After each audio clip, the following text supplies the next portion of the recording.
최근에 한국도 그렇고 전 세계에 또다시 코로나 바이러스가 조금 기승을 부린다고 합니다. 그래서 저희 교회도 코로나 환자가 있었고 이번에는 아주 몸살 기운이 굉장히 심하다고 그래요. 그래서 어쨌든 코로나에 잘 조심하시기를 바랍니다. 2020년 2월에 코로나 환자가 이제 미국에서 처음 시작이 됐고 그해 여름이 지나가면서 가을을 지나서 이제 날씨가 점점 서늘해지면서 코로나가 아주 기승을 부렸죠. 그래서 2000년 한 가을쯤 됐을 때는 전 세계에 매일같이 40만 명 이상이 확진되는 정도로 그 굉장히 숫자가 하루가 다르게 늘어나고 있었습니다. 그래서 이제 그때만 해도 뭐 여름 지나고 가을 되면은 좀 나아지겠지 그랬는데 그렇게 되지가 않고 점점 확장됨으로 해가지고는 전 세계가 정말 두려움과 공포 가운데 상황을 지켜보고 있었던 그런 때였죠. 그런데 이제 그 전 세계가 그렇게 코로나 바이러스로 몸살을 앓고 있는 와중에 아주 놀랄 정도로 성공적으로 그 상황들을 잘 관리하고 있는 몇몇 나라가 있었습니다. 그 가운데 가장 눈에 띄는 한 나라를 꼽으라 그러면 바로 어디였냐면 자랑스럽게도 우리 고국 한국이었어요. 그래서 그때 일로 인해 가지고 코로나가 한참 기승을 부리던 그 몇 년 동안에 전 세계가 한국을 바라보는 시선이 완전히 달라졌습니다. 그리고 한국에서 사는 것 자체가 굉장히 부러움의 어떤 대상이 되었고 당시 돌아보면 우리 미국에 사는 우리들도 한국에 사는 분들이 굉장히 부러웠던 어떤 그런 때가 있었어요. 우리 한국이라는 나라는 우리가 잘 알다시피 전 세계에서 가장 가난한 나라 중에 하나였습니다. 특별히 6.25 전쟁, 한국 전쟁 이후에 정말 나라가 지금으로 보면 필리핀 같은 나라보다도 훨씬 더 가난한 나라, 지금의 뭐 아프리카 여러 가난한 나라들 못지않게 가난한 그런 나라가 한국이었습니다. 그런데 그러고 나서 한 70년 세월이 지금 지났는데요.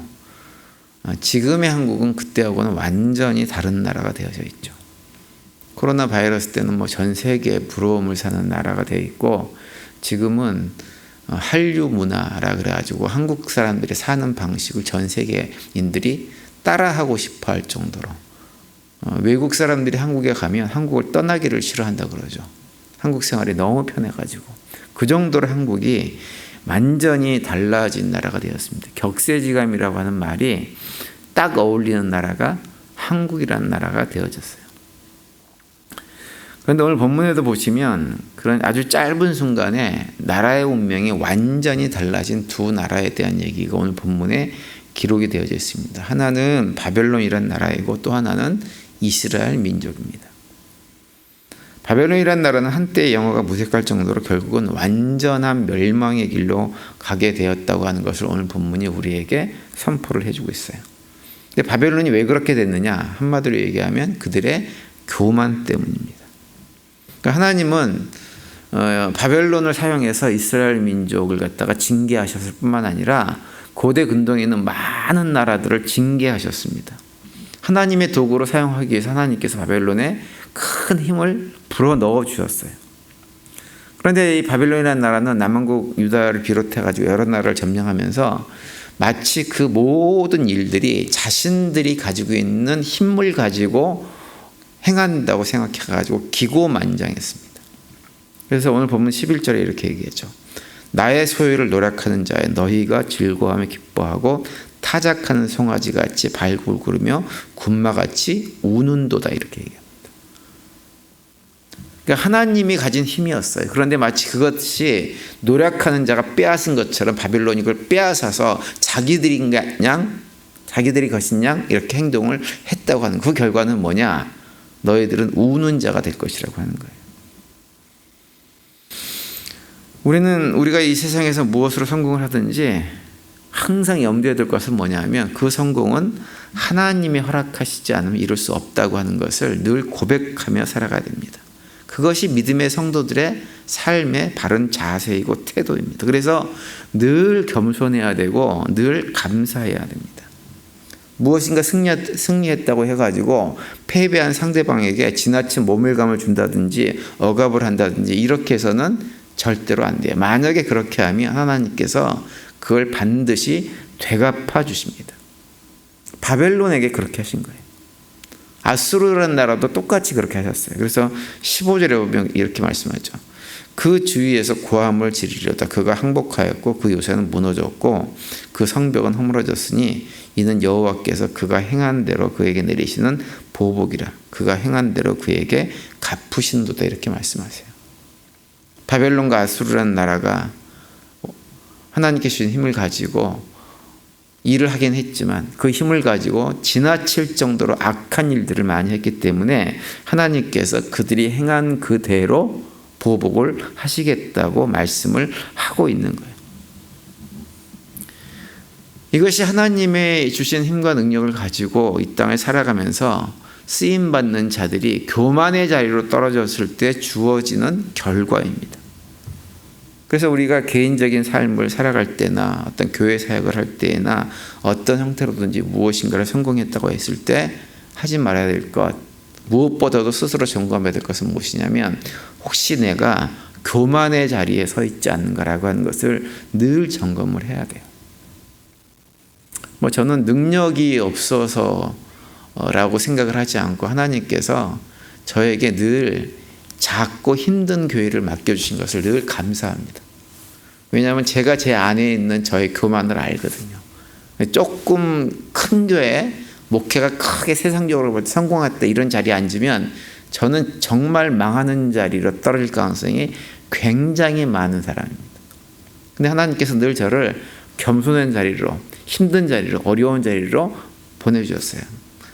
그런데 이제 마지막은 굉장히 저를 갖다가 하나님께서 불쌍히 여기신 것 같아요. 그래서 굉장히 좋은 교회, 아주 행복한 교회를 저를 보내주셔가지고 저의 목회 마지막을 아주 편안하게 인도해 주시는 것 같아요. 실제로 하나님께서 제가 저희 교회 올 때, 야, 너가 거기 가면 좀 쉬게 될 거야. 이렇게 말씀해 주셨어요. 그래서 저는 감사합니다. 근데 저는 제 안에 굉장히 교만이 있어요. 근데 사실은 저뿐만 아니라 누구나 마찬가지입니다. 가난하고 힘들고 어려울 때는 그게 드러나지 않아요. 그런데 조금 성공하고 조금 잘 되면 바로 교만한 마음이 슬금슬금 올라오는 것이 우리 인간들입니다. 그래서 하나님께서 바벨론을 심판하시고 한때의 영화가 기억이 나지 않을 정도 그들을 완전히 멸망시키겠다고 하는 것이 오늘 본문의 말씀입니다. 반면에 하나님은 또 죄악 가운데 살다가 바벨론의 포로로 잡혀온 유다 백성들에 대해서는 무엇을 말씀하시냐면 회복을 말씀을 해주고 있어요. 20절에 보시면 여호와의 말씀이니라. 그날 그때에는 이스라엘의 죄악을 찾을지라도 없겠고 유다의 죄를 찾을지라도 찾아내지 못하리니 이는 내가 남긴 자를 용서할 것임이라. 이렇게 말씀하세요.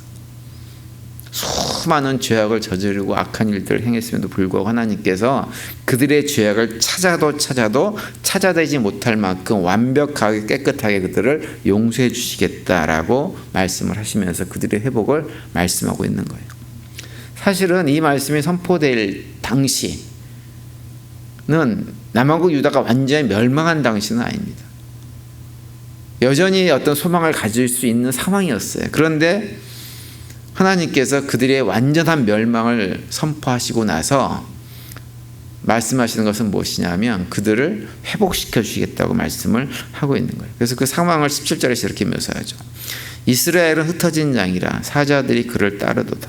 처음에는 아수리 왕이 먹었고 다음에는 바벨론의 느부갓네살 왕이 그의 뼈를 꺾도다. 이렇게 말씀하고 있어요. 이미 아수르 왕에 의해서 북왕국은 멸망을 당한 상태입니다. 그리고 이제 눈앞에 보이는 것은 무엇이냐면 바벨론에 의해서 그의 뼈가 꺾이는 완전히 멸망하는 자리로 떨어질 수밖에 없을 것이라고 말씀을 하고 있는 거예요. 그런데 그런 상황 속에서 하나님께 선포하시는 건 뭐냐면 그런 상황이지만 그럼에도 불구하고 아무런 소망이 없어 보이는 상황이지만 그럼에도 불구하고 내가 너희들을 반드시 회복시켜 주고 말 것이다 라고 말씀을 하고 있는 것입니다.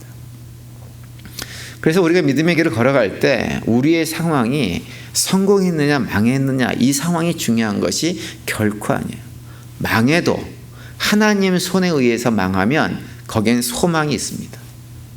성공을 해도 나의 교만으로 가득 차면 거긴 소망이 없어요.